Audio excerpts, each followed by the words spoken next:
اللہ فرماتے ہیں الحج اشہر معلومات، حج کے مہینے معلوم مہینے ہیں، حج کے جو مہینے ہیں معلوم مہینے ہیں، وہ کون سے ہیں؟ میں نے بتایا شوال، ذی قعدہ، ذی الحج۔ وہ شوال کی شروع سے احرام عید کے بعد سے آدمی باندھ سکتا ہے، شوال کی پہلی تاریخ کو عید ہوتی ہے، اس کے بعد سے آدمی احرام باندھ سکتا ہے، اور اس کے احرام باندھنے کی تاریخ کب تک ہے؟ وہ حج کے مہینے وہ شمار ہوں گے 10 تاریخ تک۔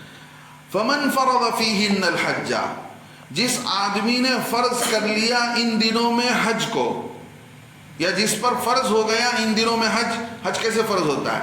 میں نے بتایا حج کو جانے کی آدمی کے اندر طاقت بھی ہو اور قدرت بھی ہو۔ قدرت یہ ہے کہ آدمی کی صحت تندرست ہو، خود آدمی حج کے اعمال کر سکتا ہو۔ اللہ معاف فرمائے، ایسے زمانے میں ہمارے علاقے والے حج کو جاتے، پورا کام حضرت پورا کام فری ہوگا، وہاں جا کر طواف کرنے کی طاقت نہیں رہتی، کتنی تکلیف ہوتی ہے وہاں جا کر، ہاں پورا کام کر کر جسم میں طاقت ہی نہیں ہے۔ حج کے عمل کے لیے طاقت چاہیے۔ جو لوگ جا کر ان پوچھو، اللہ رب العزت فرماتے پہلے حج کرو، حج جوانی میں کرو۔ کون بولے؟ کون سی حدیث میں ہے، کون سے قرآن میں ہے پورا ذمہ داری کرنے کے بعد وہ کرنا؟ کسی کا قرض رکھے بغیر اپنے ذمے میں سب کے قرض ادا کر کو کرو بول کر ہے۔ یہ نہیں کہ بھائی سارے بچوں کی شادی کرو، بچوں کو گھر بنا دو، پورا ریٹائرمنٹ ہو جانے کے 60-70 سال کے بعد جاؤ۔ اللہ معاف فرمائے، کچھ بھی نہیں ہوتا وہاں جا کر، بیماری، چل نہیں سکتے، شوگر، بی پی لو ہوگا، بہت پریشانی۔ اللہ معاف فرمائے، کتنے ایسے میرے ایک رشتہ دار تھے، حج کو گئے، حج سے واپس آئے، سیدھے ایئرپورٹ سے ہسپتال گئے، ہسپتال سے قبرستان گئے۔ اللہ معاف کر، اللہ ان کے حج کو قبول فرمائے، دعا دینا چاہیے۔ لیکن میں بول رہا ہوں کہ کیا عمر کے، ان کی لیول کیا اسٹیج میں تھے انہوں، اب سوچ کر دیکھو اس زمانے جا کیا عبادت کی ہوں گی۔ مدینے میں میری ملاقات ہوئی ان سے، پھر ملاقات ہوئی ہسپتال میں، پھر اللہ کے حوالے۔ اور ایک رشتہ دار سے عرفات سے سیدھا کمرے کو چلے گئے، نہ ان کو عرفات کے بعد مزدلفہ نصیب ہوا، نہ شیطان کو کنکر مارنا نصیب ہوا، دوسرے کو دے کر بھیجتے جاؤ میرا کنکر مار لو بول کر۔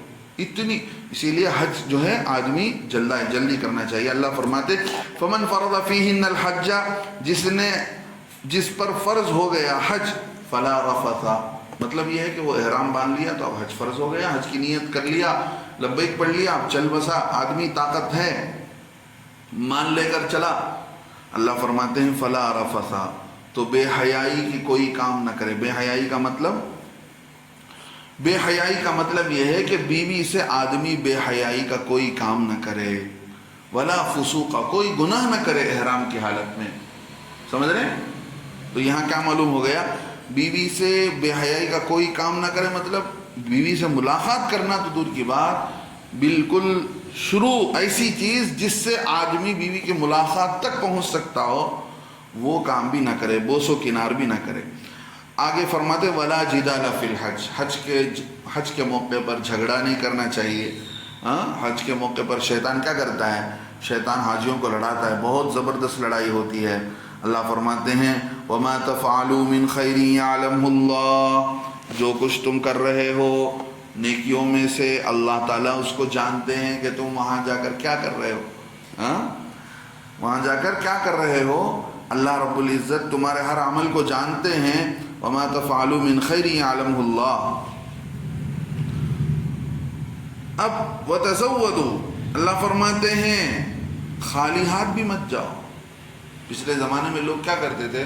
اللہ کھلائیں گے، اللہ کر لیں گے بول کر خالی ہاتھ جاتے تھے، وہاں جا کر لوگوں سے بھیک مانگتے تھے، کھانے کے لیے نہیں۔ اللہ فرماتے ہیں وتزودوا، توشہ لے کر چلو، وتزودوا، توشہ لو، فإن خیر الزاد التقوی، بہترین توشہ تقوی کا توشہ ہے۔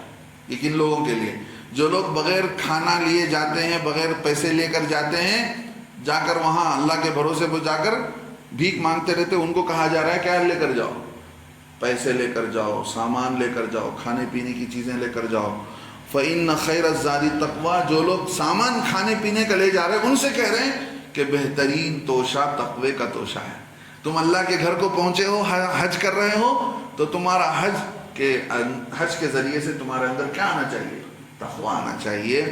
فَإِنَّ خَيْرَ الزَّادِ التَّقْوَىٰ وَاتَّقُونِ يَا أُولِي الْأَلْبَابِ، اور لوگوں مجھ سے ڈرو، وَاتَّقُونِ مجھ سے ڈرو، یا اولی الالباب اے عقل مندو. اللہ رب العزت نے یہاں پر بتلا دیا کہ دیکھو حج جو ہے کتنی اونچا عمل ہے. اس میں آدمی کو کوئی گناہ کا کام نہیں کرنا چاہیے، اور کوئی کسی پر زیادتی نہ ہو، جھگڑا نہ ہو، اور آدمی بے حیائی کا کام نہ کرے، بیوی سے دور رہے. جب تک احرام کی حالت میں آدمی ہے تو احرام کی حالت میں ان چیزوں کی پکی پابندی ہو جاتی ہے، اور آدمی ان چیزوں کا اسے خیال رکھنا پڑتا ہے، تبھی جا کر اس کا حج ہوتا ہے. ورنہ اس کے بغیر، حج کے بغیر، تو وہ ان چیزوں کے بغیر آدمی گناہ بھی کر رہا ہے، بے احتیاطی بھی کر رہا ہے. حج کو سیکھ کر ہی نہیں جاتے لوگ، حج کیا ہے نہیں معلوم ہے. ہاں انشاءاللہ اس کی تفصیل آگے کی مجلس میں آپ حضرات کے سامنے آئے گی. اللہ عمل کی توفیق نصیب فرمائے.